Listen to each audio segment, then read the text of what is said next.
ಕಂದ ಚಿರು ಮತ್ತೆ ಹುಟ್ಟು ಬರ್ತಾನೆ.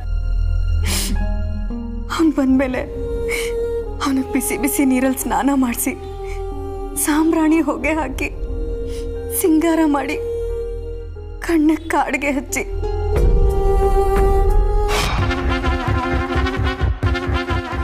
ನನ್ನ ಮಡ್ಲಲ್ಲಿ ಕೂರಿಸ್ಕೊಂಡು ಚಂದ ಮಾಮನ್ ತೋರಿಸ್ತಾ ಊಟ ಮಾಡಿಸ್ತಾ ಲಾಲಿ ಹಾಡಿ ಕತೆ ಹೇಳಿ ಅವನಿಗೆ ಜೋಗುಳ ಹಾಡ್ತಾ ಮಲಗಿಸ್ತೀನಿ. ಆಮೇಲೆ ಅವನು ಬೆಳೆದು ದೊಡ್ಡವನಾಗ್ತಾನೆ. ಈ ಆರ್ತಿ ಯಾರ ಬಗ್ಗೆ ಮಾತಾಡ್ತಾ ಇದ್ದಾಳೆ? ಯಾರಿಗೆ ಕತೆ ಹೇಳ್ತಾಳೆ? ಯಾರಿಗೆ ಊಟ ಮಾಡಿಸ್ತಾಳೆ?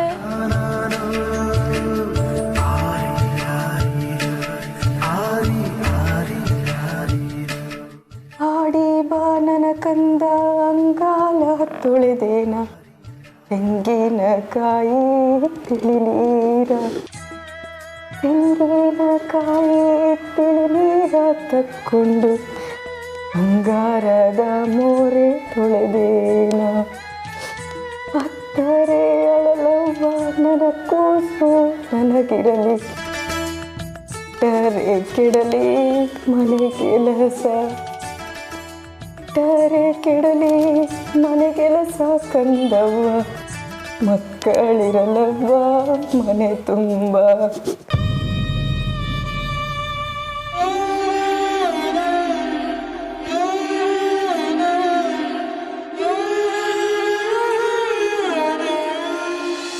ಪ್ರಿಯಾ ಪ್ರಿಯಾ ಪ್ರಿಯಾ, ಏನಾಯ್ತಮ್ಮ? ಈಗೇನು ಕದ್ದು ಕೇಳಿಸ್ಕೊಂಡೆ?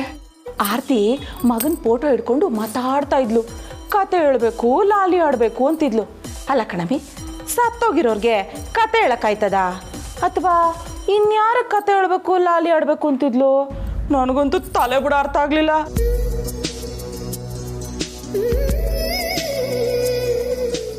ನನಗೆ ಗೊತ್ತಾಯ್ತಮ್ಮ. ಏನೇ?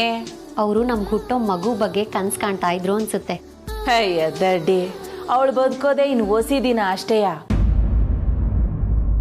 9 ತಿಂಗಳು ಆದ್ಮೇಲೆ ಹುಟ್ಟೋ ಮಗು ಬಗ್ಗೆ ಕನ್ಸು ಕಾಣ್ತಾಳ? ಹೌದಲ್ವಾ?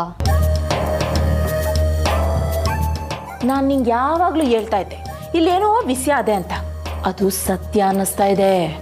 ಅಮ್ಮ, ನನ್ನ ಕುತ್ತಿಗೆಗೆ ತಾಳಿ ಬಿದ್ದಾಯ್ತು. ಈಗ ಎದುರಿಸ್ಬೇಡಮ್ಮ, ನಮ್ಮಿಂದ ಏನು ಮಾಡೋದಿಕ್ಕಾಗಲ್ಲ. ಲೇ ಅಮ್ಮಿ, ಹುಲಿ ಕಾಡಲ್ಲಿದ್ರು ಹುಲಿನೆಯ, ಬೋನಲ್ಲಿದ್ರು ಹುಲಿನೆಯ, ಗರ್ಜನೆ ಒಂದೇನೆ. ತಾಳಿ ಕಟ್ಟಾಯ್ತು ಅಂತ ನಮ್ಮನ್ನೇನಾರ ಯಾಮಾರ್ಸಕ್ ಬಂದ್ರೆ ನಾನು ರೌದ್ರಾವ್ ಥರ ತೋರಿಸ್ಬಿಡ್ತೀನಿ. ಅವರು ಯಾರಿಗಾದ್ರೂ ಕತೆ ಹೇಳಿ, ಯಾರಿಗಾದ್ರೂ ಲಾಲಿ ಹಾಡ್ಲಿ, ಬಿಡು ಆ ವಿಷಯನ. ಹಾ ಅಮ್ಮ, ನಾನು ನಿಂಗೆ ಚೈನ್ ಕೊಟ್ಟಿದ್ನಲ್ಲ, ಅದನ್ನ ಕೊಡು. ಕೊಡ್ತೀನಿರು. ಏನು ಸೌದೋಯ್ತದ? ಅಯ್ಯಯ್ಯೋ ಮಾದೇಶ್ವರ, ಇಲ್ಲೇ ಗಂಟಾಕಿದೆ ಕಣಮಿ. ಎಲ್ಲೋಯ್ತು? ಏನಮ್ಮ ನೀನು, ಚಿನ್ನದ ಚೈನ್ ಅದು ಕಾಣ್ತಾ ಇಲ್ಲ ಅಂತ ಹೇಳ್ತಿದ್ಯಾ? ಕಾಣ್ದೇ ಇರೋದನ್ನ ಕಾಣ್ತಾ ಇದೆ ಅಂತ ಹೇಳಕ್ಕಾಯ್ತದ ಅಮ್ಮಿ? ನಮ್ಮ ಅಪ್ಪನಡೆಗೂ ಇಲ್ಲೇ ಗಂಟಾಕಿದೆ. ಮದ್ವೆ ಓಡಾಡ್ದಾಗ ಎಲ್ಲ ಬಿದ್ದೋಗೈತೆ ಅನ್ಸುತ್ತೆ. ಮಾದೇಶ್ವರ, ಯಾಕಪ್ಪ ನನ್ನ ನಿಂಗೆ ಪರೀಕ್ಷೆ ಮಾಡ್ತಾ ಇದೀಯಾ? ನನ್ನ ಮಗಳೇ ನನ್ನ ಮೇಲೆ ಅನುಮಾನ ಪಡ್ತಾಳೆ ಮಾದೇಶ್ವರ. ಏನೋ ಚಿನ್ನ ಚೈನು ಹಾಕೊಂಡು ಖುಷಿ ಪಡವ ಅಂತ ತಗೊಂಡಿದ್ದೆ. ಬೇಡದವರು ಸೋಕಿ ಮಾಡ್ತೀವಿ ಅಂತ ಶಿಕ್ಷೆ ಕೊಟ್ಬಿಟ್ಟಿಯ ಮಾದೇಶ್ವರ. ಮದುವೆ ಆಗಿ ಮೊದಲನೇ ದಿನನೇ ಈ ಮನೆಯವರು ನನ್ನ ಮೇಲೆ ಆಪಾದನೆ ಹೊರಿಸೋ ಹಾಗೆ ಮಾಡಿಬಿಟ್ಟೆ ನೀನು. ಈಗ ಆರ್ತಿ ಅಕ್ಕ ಬಂದು ಕೇಳಿದ್ರೆ ನಾನು ಏನು ಹೇಳಿ? ನಾನೇ ಎತ್ಕೊಂಡಿದ್ದೀನಿ ಅಂತ ತಪ್ಪು ತಿಳ್ಕೊತಾರೆ. ಅದು ನೀನಾ?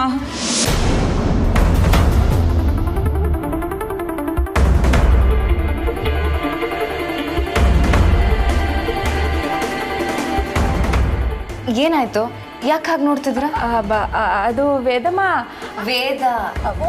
ಅದೇ ಅದು ಏನಾಯ್ತು ಅಂದ್ರೆ, ಅದೇನಿಲ್ಲ, ಬೆಳಗ್ಗೆಯಿಂದ ಓಡಾಡಿ ಓಡಾಡಿ ಸುಸ್ತಾಗ್ತಿದೆ ಅಂತ ಹೇಳ್ತಿದ್ರು ಅಷ್ಟೇ, ಬೇರೆ ಏನಿಲ್ಲ. ಅಯ್ಯೋ ಅದಲ್ಲ ಕಣಮ್ಮಿ, ಆರ್ತಿ ಅಮ್ಮನವರು ಯಾಕೋ ಗೊತ್ತಿಲ್ಲ ಬೆಳಗ್ಗೆಯಿಂದ ಬೋರ್ಡ್ ಅಲ್ಲಾಗವ್ರೆ. ಅಪ್ಪ ಆರತಿ ಅಮ್ಮನವ್ರಿಗೆ ಮಕ್ಕಳು ಅಂದರೆ ತುಂಬ ಇಷ್ಟ ಅನ್ಸುತ್ತೆ ಅಲ್ವಾ ವೇದಮ್ಮ? ಅಲ್ಲ ಅಲ್ಲ ಅಲ್ಲ ವೇದ.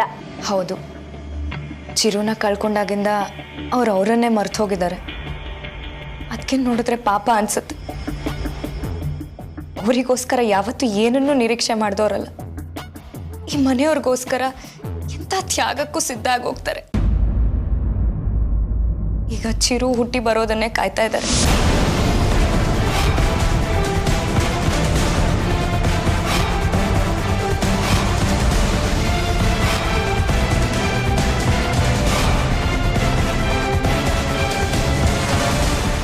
ದೀಪ ಆರೋವಾಗ ಜೋರಾಗಿ ಉರಿಯುತ್ತೆ. ಈಗ ನಮ್ಮ ಆರ್ತಿ ಸ್ಥಿತಿನೂ ಹಾಗೇ ಆಗಿದೆ ಕಣ. ಯಾವ ಕ್ಷಣದಲ್ಲಿ ನಮ್ಮನ್ನೆಲ್ಲ ಬಿಟ್ಟು ಹೋಗ್ತಾಳೋ ಏನೋ ಗೊತ್ತಿಲ್ಲ. ಆದರೆ ಗಂಡನಾಗಿ ನೀನು ಮಾಡಿರೋ ತ್ಯಾಗ ಅವಳನ್ನ ತೃಪ್ತಳನ್ನಾಗಿಸಿದೆ. ಅಂಥ ದೊಡ್ಡ ತ್ಯಾಗ ಮಾಡಿ ಆದರ್ಶ ಗಂಡ ಅನ್ಸ್ಕೊಂಡ್ಬಿಟ್ಟೆ ಕಣೋ ನೀನು. ಯಾವ ಆಸೆ ಇಟ್ಕೊಂಡು ನಿನ್ಗೆ ಇನ್ನೊಂದು ಮದುವೆ ಮಾಡಿಸ್ಬೇಕು ಅಂತ ಮಾಡಿಸಿದ್ಲೋ ಆ ಆಸೆ ತೀರೋಕ್ಕೂ ಮುಂಚೆನೆ ಅವಳು ನಮ್ಮಿಂದ ದೂರ ಆಗ್ತಾಳೆ ಕಣೋ. ಚಿರುನ ಎತ್ತಿ ಆಡಿಸ್ಬೇಕು ಅನ್ನೋ ಅವಳ ಕನಸು ಎಲ್ಲ ಕನಸಾಗೆ ಉಳಿದು ಬಿಡುತ್ತೋ ಅಂತ ನನಗೆ ಸಂಕಟ ಆಗ್ತಿದೆ. ಪ್ರಿಯಾ ಏನೋ ಒಳ್ಳೆ ಹುಡುಗಿ ಅಂತ ನನಗೆ ಅನ್ನಿಸ್ತಿದೆ. ಆದ್ರೆ ಇದು ಯಾವ ವಿಷಯನೋ ಅವಳಿಗೆ ಗೊತ್ತಿಲ್ಲ ಕಣೋ.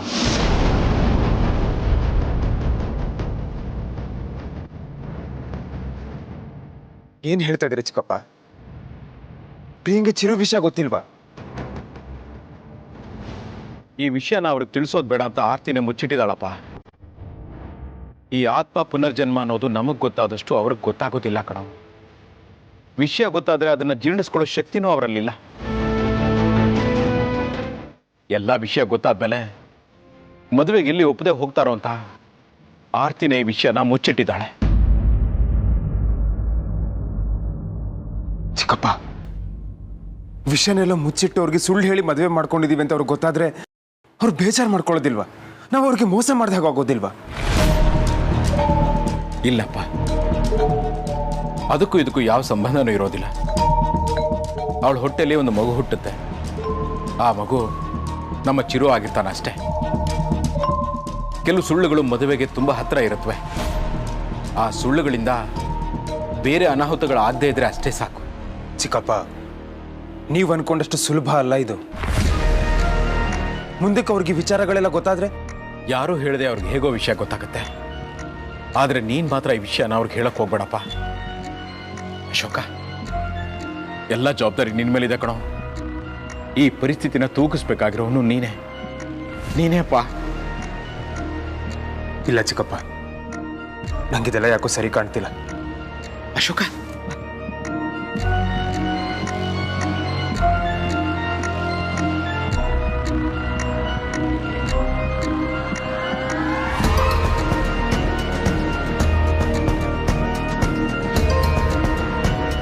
ಏನವ್ವ, ಏನ್ ಹೇಳ್ದೆ? ಚಿರು ಮತ್ತೆ ಹುಟ್ಟುಬತ್ತಾನ? ಹೌದು, ಚಿರು ವಿಷಯ ಹೇಳಿದ್ರೆ ನೀವು ನಂಬೋದಿಲ್ಲ ಬಿಡಿ. ಹಂಗಾರೆ ನಮ್ದೇ ಇರೋ ವಿಷಯ ಎಲ್ಲ ಬೇರೆ ಐತೆ. ವೇದಮ್ಮ, ಅಲ್ಲಲ್ಲ ವೇದ, ಹೇಳವ, ನಾನು ನಂಬ್ತೀನಿ. ಚಿರು ವಿಷಯ ತುಂಬಾ ಗಂಭೀರವಾಗಿದೆ. ಅವನ್ ಸತ್ತ ಮೇಲೆ ವೇದ, ಊಟಕ್ಕೆ ಕರಿ ಅಂತ ಕಳ್ಸಿದ್ರೆ ಇಲ್ಲಿ ಮಾತಾಡ್ಕೊಂಡು ನಿಂತಿದ್ಯಲ್ಲ. ಅದಕ್ಕೆ ಅದು ಅವ್ರಿಗೆ ಒಂದು ವಿಷಯದ ಬಗ್ಗೆ ಅದೆಲ್ಲ ಆಮೇಲೆ ಮಾತಾಡೋಣ. ಪಾಪ ಪ್ರಿಯಾ ಬೆಳಗ್ಗೆಯಿಂದ ಹಸ್ಕೊಂಡಿದ್ದಾಳೆ. ನಾನು ಬೆಳಗ್ಗೆಯಿಂದ ತಿಂದಿಲ್ಲ ಕಣವ. ಬೆಳಗ್ಗೆಯಿಂದ ಸುತ್ತಾಡಿ ಸುಸ್ತಾಗಿರ್ತೀರಾ, ಎಲ್ಲರೂ ಒಟ್ಟಿಗೆ ಕೂತೂಟ ಮಾಡೋಣ ನಡೀರಿ. ಅಲ್ಲ ವೇದ, ಯಾವ್ದೋ ಅದು ಆಮೇಲೆ ಮಾತಾಡಿದ್ರೆ ಆಯ್ತು ಜಮ್ನವ್ರೆ. ಪ್ರಿಯಾ ನಡಿಮ್ಮ. ಬಾವ, ನೀನು ಏನು ತಿಂದಿಲ್ಲ, ನಾನು ಏನು ತಿಂದಿಲ್ಲ, ಇಬ್ರು ಸುಸ್ತಾಗ್ಬಿಟ್ಟಿದ್ದೀವಿ. ಚಿರು ಬಗ್ಗೆ ಏನ್ ಮಾತಾಡ್ತಾ ಇದ್ರಿ? ಅದಕ್ಕೆ ಚಿರು ಬಗ್ಗೆ ಕೇಳ್ತಾ ಇದ್ರು. ಅವ್ನು ಮತ್ತೆ ಹುಟ್ಟಿ ಬರೋದ್ರ ಬಗ್ಗೆ ಹೇಳ್ತಾ ಇದ್ದೆ. ಎಂಥ ಕೆಲಸ ಮಾಡ್ಬಿಡ್ತಿದ್ದೆ ವೇದ. ಯಾವುದೇ ಕಾರಣಕ್ಕೂ ಚಿರು ಮತ್ತೆ ಹುಟ್ಟು ಬರೋ ವಿಷಯ ಅವ್ರಿಗೆ ಗೊತ್ತಾಗಬಾರ್ದು.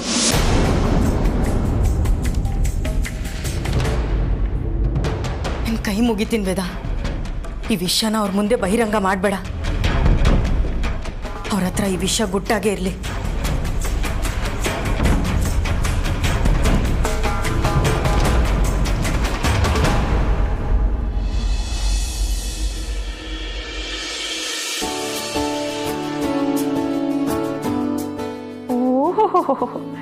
ಏನು ತರಾವರಿ ಅಡುಗೆ ಇದೆ, ಘಮ್ ಅಂತ ಇದೆ. ಇಷ್ಟನ್ನೆಲ್ಲ ನನ್ನ ಜೀವನದಲ್ಲಿ ನೋಡೇ ಇರಲಿಲ್ಲ. ಇದನ್ನೆಲ್ಲ ಹೋಟ್ಲಿಂದ ತರಿಸಿದ್ರಾ? ಇದೆಲ್ಲ ಹೋಟೆಲಿಂದ ತರಿಸಿರೋದು ಅಂತ ನಿಮ್ಗೆ ಅನಿಸ್ತಾ ಇದೆಯಾ? ಹಂಗಲ್ಲ, ಘಮ್ ಅಂತ ಆಯ್ತಲ್ಲ, ಅದಕ್ಕೆ ಕೇಳಿದೆ. ನಮ್ಮ ಮನೇಲಿ ಊಟ ಯಾವತ್ತೂ ಹಾಗೆ ಘಮ್ ಅಂತಿರುತ್ತೆ. ಇನ್ಮೇಲಿಂದ ಹೇಗಿರುತ್ತೋ ದೇವರಿಗೆ ಗೊತ್ತು.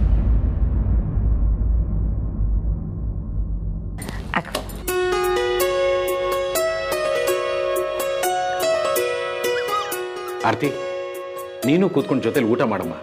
ಬೆಳಗ್ಗೆಯಿಂದ ಒಂದೇ ಸಮನೆ ಕೆಲಸ ಮಾಡ್ತಿದ್ಯಾ? ಪರವಾಗಿಲ್ಲ ಮಾವ, ನಾನೇ ಬಡಿಸ್ತೀನಿ. ಚಿಕ್ಕಪ್ಪ ಪಾಪ ಅಷ್ಟು ಪ್ರೀತಿಯಿಂದ ಹೇಳ್ತಿದ್ದಾಳೆ, ಬಡಿಸ್ಲಿ ಬಿಡಿ.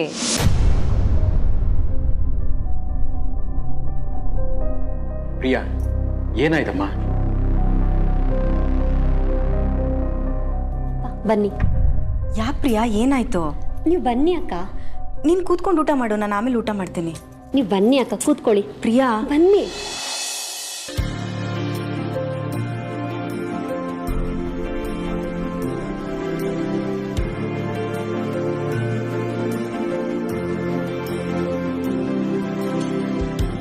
ಪ್ರಿಯಾ, ನೀನು ಇವತ್ತು ಇವ್ರ ಜೊತೆ ಕೂತ್ಕೊಂಡು ಊಟ ಮಾಡಬೇಕು.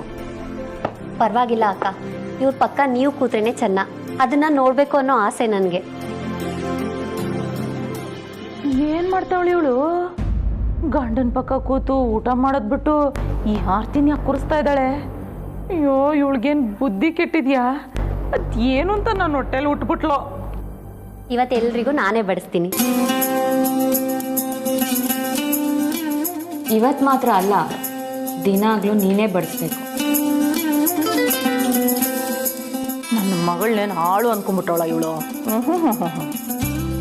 ಪ್ರಿಯಾ, ನಿನ್ನ ದೊಡ್ಡತನ, ನಿನ್ನ ಮೆಚುರಿಟಿ ನೋಡಿ ನನಗೆ ತುಂಬ ಸಂತೋಷ ಆಗ್ತಿದ್ಯಮ್ಮ. ಒಟ್ಟಿನಲ್ಲಿ ನಮ್ಮ ಮನೆಗೆ ಹೇಳಿ ಮಾಡಿಸ್ದಾಗಿದೆಯಾ? ಸೆಲೆಕ್ಷನ್ ಯಾರ್ದು ಹೇಳಿ ಪಾಪ? ಹೇಳಿ ಕೇಳಿ ನಮ್ಮ ಆರ್ತಿ ಸೆಲೆಕ್ಟ್ ಮಾಡಿರೋ ಹುಡುಗಿ ಅವಳು ಸೆಲೆಕ್ಷನ್ ಥರನೇ ಅವಳು ಹೇಳಿ ಮಾಡಿಸ್ದ ಹಾಗೆ ಇದ್ದಾಳೆ. ಆರ್ತಿಗೆ ಬಂದ ಕಷ್ಟಗಳು ಇವಳಿಗೂ ಬರ್ದೇ ಇದ್ರೆ ಸಾಕು. ಅಯ್ಯೋ ಮಾದೇಶ್ವರ, ಏನ್ ಭವಾನಿ ಅಮ್ಮ ಹಿಂಗ ಅಪ್ಶಕ್ನ ನುಡಿಯೋದು? ಅಪ್ಶಕನ ಅಲ್ಲ, ಎಚ್ಚರಿಕೆಯಿಂದ ಇರು ಅಂತ ಹೇಳ್ತಾ ಇದ್ದೀನಿ. ಪರವಾಗಿಲ್ಲ ಬಿಡಿ, ನನಗೇನು ಬೇಜಾರಿಲ್ಲ.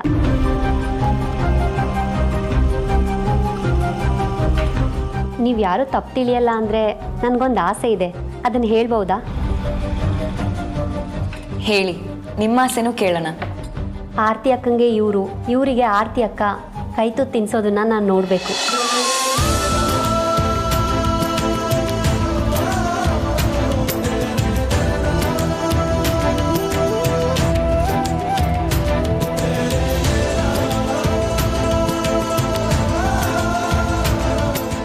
Wow, super. ಅದಕ್ಕೇನಂತಮ್ಮ, ತಿನ್ಸಿದ್ರಾಯ್ತು. ಅಣ್ಣ, ಶುರು ಹಚ್ಕೋ. ಅಲ್ಲ, ಈಗ ಈ ಜಾಗದಲ್ಲಿ ಕೂತು ಕೈ ತುತ್ತು ತಿನ್ಬೇಕಾಗಿರೋದು ಪ್ರಿಯಾ. ಅಕ್ಕ ಪ್ಲೀಸ್, ನೀವು ಈ ರೀತಿ ಎಲ್ಲ ಮಾತಾಡಿ ನನಗೆ ಬೇಜಾರು ಮಾಡಬೇಡಿ. ನೀವೆಷ್ಟು ಅನ್ಯೋನ್ಯವಾಗಿದ್ರಿ, ಎಷ್ಟು ಚೆನ್ನಾಗಿ ಜೀವನ ನಡೆಸಿದ್ರಿ ಅಂತ ಕೇಳಿದ್ದೆ. ಆದರೆ ಕಣ್ಣಾರೆ ನೋಡಿರಲಿಲ್ಲ. ಪ್ಲೀಸ್ ಅಕ್ಕ, ಬೇಡ ಅನ್ಬೇಡಿ, ತಿನ್ನಿಸಿ. ಅಶೋಕ್, ಆರ್ತಿ, ಇದು ಪ್ರಿಯ ಆಸೆ ಮಾತ್ರ ಅಲ್ಲ, ನಮ್ಮೆಲ್ಲರ ಆಸೆ ಕೂಡ. ಇಷ್ಟು ದಿನ ನೀವು ಹೇಗಿದ್ರೋ ಇನ್ನು ಮುಂದೆನೂ ಹಾಗೆ ಇರಬೇಕು. ಈ ರೀತಿ ಆಸೆನ ನಮ್ಮ ಪ್ರಿಯ ಇಟ್ಕೊಂಡಿರ್ತಾಳೆ ಅಂತ ನಾನು ಅನ್ಕೊಂಡೇ ಇರಲಿಲ್ಲ. ಪ್ಲೀಸ್, ಅವಳಿಗೆ ನಿರಾಶೆ ಮಾಡಬೇಡಿ, ಅವಳ ಆಸೆನ ಈಡೇರಿಸಿ. ಹೌದು, ಇವ್ರ ಆಸೆನ ಅವರು, ಅವ್ರ ಆಸೆ ನೀವು ಈಡೇರಿಸೋದೇ ಜೀವನ ಅಲ್ವಾ? ಅಣ್ಣ, ಅದಕ್ಕೆ ಪ್ಲೀಸ್ ತಿನ್ನಿಸಿ.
ಪ್ರಿಯಾ ಗುಳಿ ಕಟ್ಸು.